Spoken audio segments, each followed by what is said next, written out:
When it comes to laning, a big part of how you interact with your opponents revolves around how you position. Avoiding deaths, getting kills, winning trades, none of it is possible without proper positioning. So here are my tips and tricks for how to position in lane. Now, in lane, each champion as well as the minions have an influence on overall positioning and pressure. Each of these things, both champions and the minions, have a respective zone which has a different interaction based on what you're trying to do. And during the laning phase, there are three main things you will try to do: farm, fight, and avoid fights. Throughout the laning phase, you always want to be thinking about what you're trying to accomplish. It's like when you watch the pros on stream, they're always saying, oh, I'm going to do this, or oh, we just need to farm now.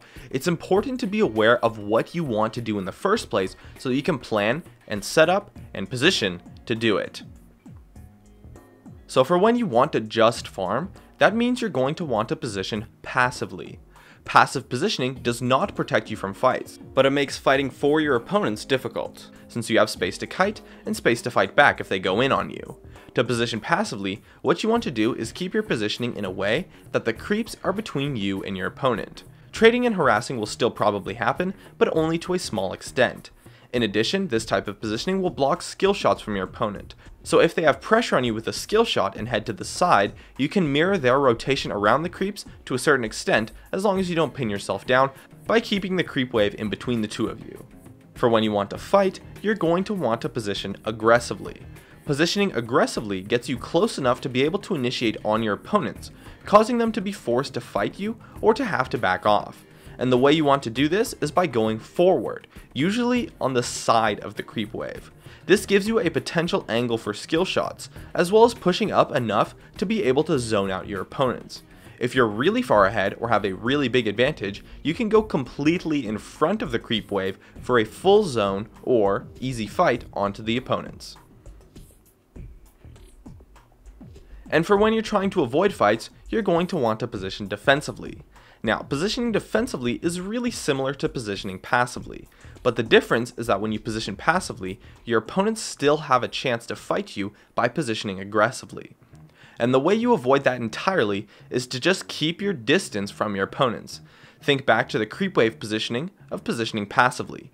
You want to do the same here, but instead of keeping the creep wave between the two of you, you want to keep that much distance away from the opponents. So for every inch they move up, you move an inch back. Yes, you're probably going to have to give up some CS, but if you're wanting to position defensively, you're already under pressure from something anyways. And in this way, it's going to force your opponents to go aggressive onto you, leaving them open to counter ganks, or otherwise you can just get the CS anyways. But if you're really far behind, you're likely going to have to just hug the tower and then still give up the CS under the tower. Being really far behind, but still going for the CS under the tower is a one-way ticket to being tower dove. And there are also a couple more specific tips that are worth noting. First, we have positioning for ganks. It's important to understand that when you pass the midline of a lane, you are vulnerable to ganks, and so you have to be really careful.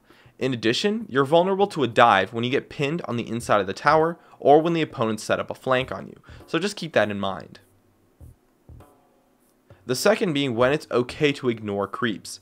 Now, creep damage in lane is pretty high, especially early on, so having prolonged fights where you maintain creep aggro is usually a bad idea. So you only want to forego the creep wave when you first have a big enough advantage to tank creeps in the first place, and second, when you're going for a bursty fight, really a fight that won't last that long. Players don't always expect people to initiate past the creep wave, so you can get the jump on your opponents and it can be enough to go past the creep waves, as long as your fight is short and you have some kind of damage or fight advantage of the sort. And lastly, we have for top and bot lane positioning involving the bushes.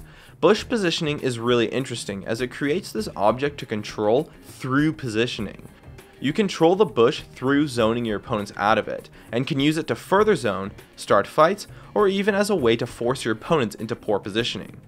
When you hug the bush, in order for your opponents to dodge skill shots and initiations, it forces them to hug the side of the river.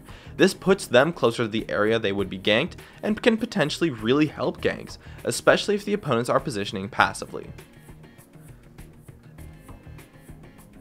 And those are just about all the tips I could come up with.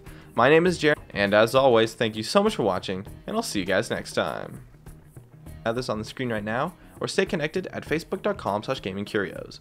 Drop a like, share this video, and make sure to subscribe for some more awesome content in the future.